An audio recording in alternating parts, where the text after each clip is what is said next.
I know. Trust me, you're getting a bit bored with my coronavirus YouTube episodes. And guess what? So am I. I'm getting bored as well. But there's always an alpha and there's always an omega. And today is not the day. So, welcome to Arm Wrestling with COVID-19 in London. This is number 31. Physical distancing, face covering. Two things that are really beginning to rile me, that are really annoying me when I go around London or when I read news items or postings on the social media. Take two examples I just came across over the last 24 to 36 hours. One was with this very sort of exciting, almost irritating, defying headline, Benidorm on steroids. And what is Benidorm on steroids? Just look at the picture that comes with the news item.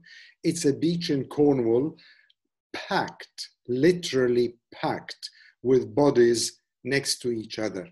Physical distancing? What physical distancing? Social distancing? What social distancing? Well, probably more social distancing than physical distancing, if you ask me. And that's one of the things, one of the bugbears I have about the misnomer.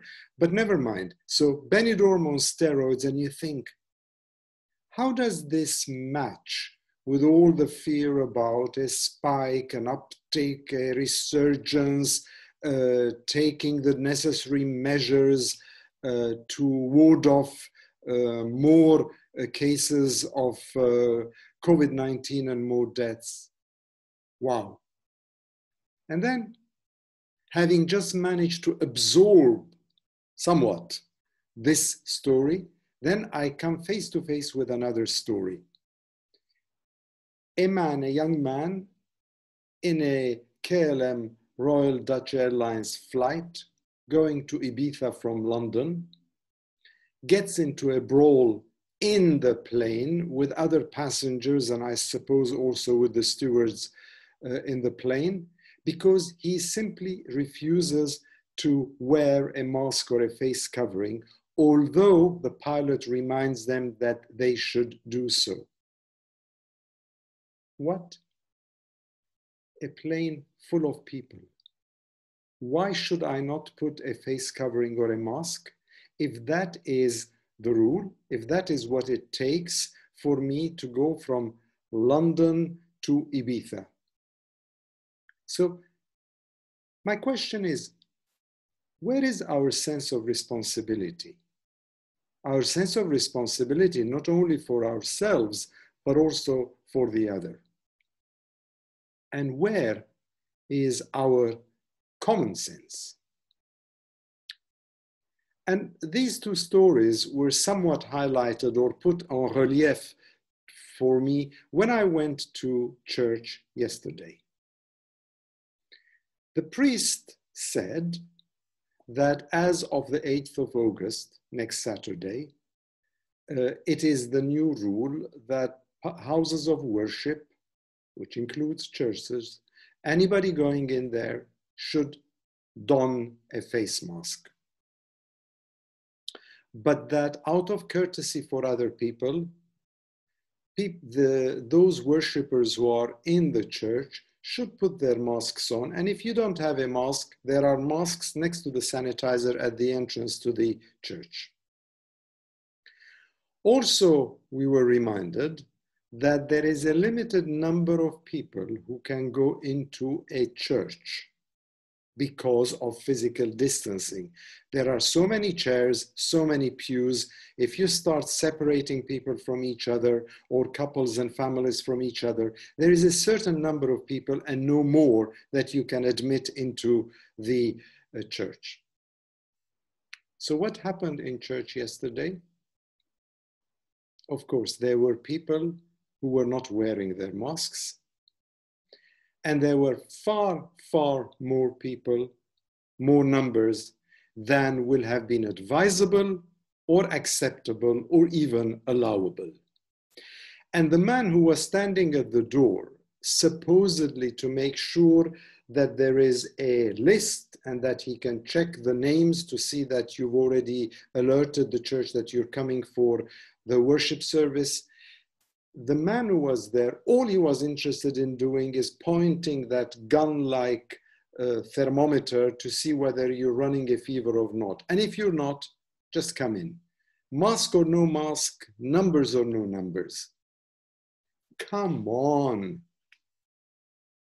I mean, is this how we deal with things? Is this how we relate to physical distancing?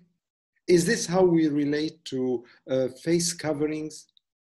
Assume, I've said this ad nauseum, I am fed up. I'm not only bored of the YouTubes, I'm bored of repeating myself by saying, if you're not convinced that you should have that piece of cloth on you, then the least you can do is consider other people and put it on. You're not going to die if you do that for an hour or two, whether it's on a flight or it's in a house of worship. And yet some people aren't doing it. Some people aren't showing responsibility toward the other.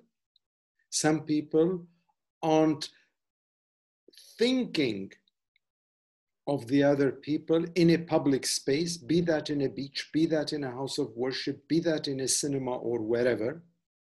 And in addition to that, they get all upset when you basically politely ask them to put a face mask on or to separate themselves from the others so they're not too proximate, too close to each other.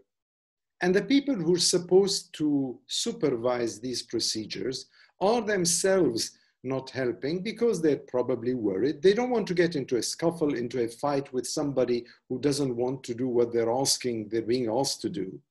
So these are common sense things. That's why we call it horse sense. If horses have this sense, and they do, believe you me, I love horses. I learned horse riding in Ireland, and it is beautiful. They're beautiful creatures. If they have intelligence and common sense, we, the Homo sapiens, the apogee of creation, whether that's by evolution or otherwise, I'm not going there. Shouldn't we do something about it? I wonder, if I were the priest at the altar yesterday, what would I have done? Would I have just stopped the service and said, I'm not continuing with the liturgy until this is resolved? If the beach is packed, what would I do? What would the council do? These are questions that are important for us to ask ourselves. There is since we're talking about churches and houses of worship, there is something, a common saying, help thyself so God helps you. Put in secular terms, help yourself and help others so they can help you too. If we do not understand that, if we do not understand that there has to be a mandatory, compulsory sense to these things, then I'm sorry, but we're not going to make any headway. Because no matter how much we blab on about this measure and that measure and doing this and doing that, and we're a neoliberal democracy, no, we're an autocracy. Look what happens in some countries where the ruler says something and that's the law and nobody dare do anything different. Well, fortunately, we're not there. But use your sense of responsibility and use your common sense. That's all people like me, people who are worried, are asking. And guess what? I'll end on this note. I thought to myself, well, maybe I'm misguided. Maybe I'm misreading the whole thing. Maybe I'm stupid. Maybe I can't understand the argument of the other side.